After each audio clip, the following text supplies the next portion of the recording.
Sobat Lang Maut, kali ini kita akan ngobrol tentang perlindungan terhadap pembeli barang-barang online. Sobat Lang Maut mungkin pernah mengalaminya. Misalkan barang tidak sesuai dengan pesanan, sedikit lecet di barang, atau mutu kualitas barang tidak sesuai dengan yang dijanjikan, dan lain-lain.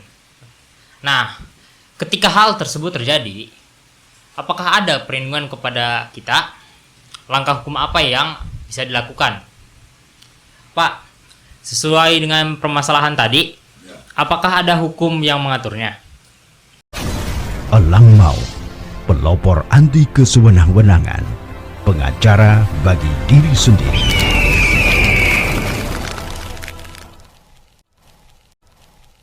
Jadi terkait dengan perlindungan terhadap konsumen ini, ya, ada banyak aturan hukum yang melindungi. Sebenarnya banyak. Ya, salah satunya adalah Undang-Undang Perlindungan Konsumen. Nah, di pasal 4 Undang-Undang Perlindungan Konsumen, antara lain ya, hak-hak konsumen yang dilindungi adalah hak atas kenyamanan, keamanan, dan keselamatan dalam mengkonsumsi barang atau jasa. Itu dilindungi.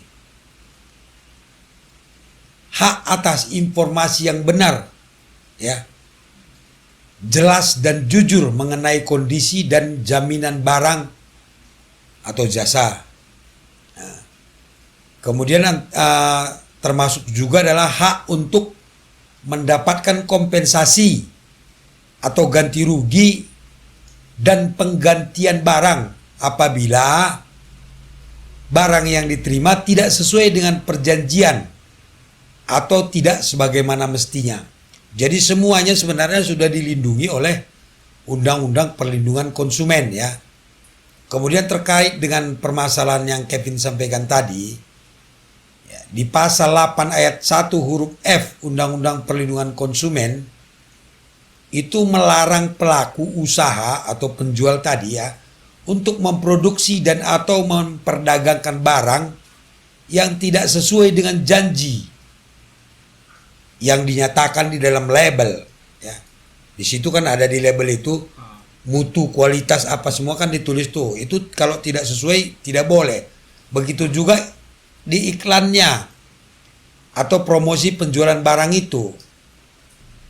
Nah, di dalam undang-undang ini diatur bahwa pelaku usaha atau yang penjual tadi yang melanggar sebagaimana kita jelaskan tadi itu bisa dipidana dia. Ada pidananya, yaitu di pasal 62 ayat 1 Undang-Undang Perlindungan Konsumen dengan pidana penjara paling lama 5 tahun atau pidana denda paling banyak 2 miliar.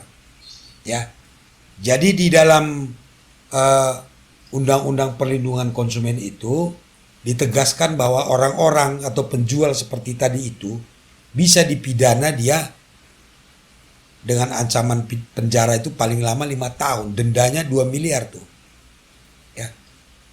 Nah, selain itu kita bisa melakukan gugatan perdata, ya, ganti rugi. Tadi kan ada disebutkan bisa kita minta ganti rugi. Secara perdata kita bisa minta ganti rugi, minta barang diganti atau lain sebagainya. Tapi bisa juga kita pidanakan dia dengan pasal 62 ayat 1 tadi. Oke?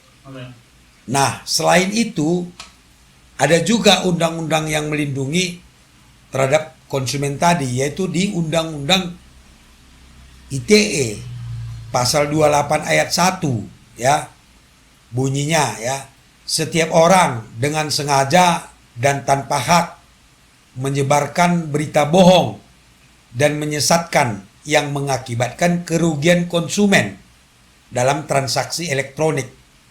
Ya, bisa dipahami ya bahwa kalau ada orang menjual barang dengan cara bohong, keterangannya bohong, menyesatkan sehingga konsumen yang membeli tadi menjadi rugi melalui transaksi elektronik yang online tadi, dipidana juga dia di Undang-Undang ITE ini. Ancamannya adalah diatur di Pasal 45A ayat 1 ya. Bunyinya, setiap orang dengan sengaja dan tanpa hak menyebarkan berita bohong dan menyesatkan yang mengakibatkan kerugian konsumen dalam transaksi elektronik dipidana penjara paling lama 6 tahun dan atau denda paling banyak 1 miliar. Jadi di dalam Undang-Undang Perlindungan Konsumen pidananya itu maksimal 5 tahun, denda 2 miliar.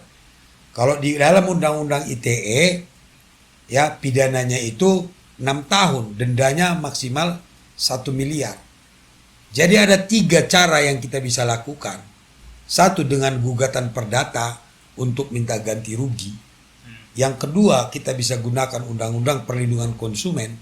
Yang ketiga, bisa menggunakan Undang-Undang ITE. Jadi jelas bahwa perlindungan hukum terhadap konsumen itu sudah lengkap. Pak, apakah kita langsung bisa minta ganti rugi kepada penjual atau harus melalui proses hukum?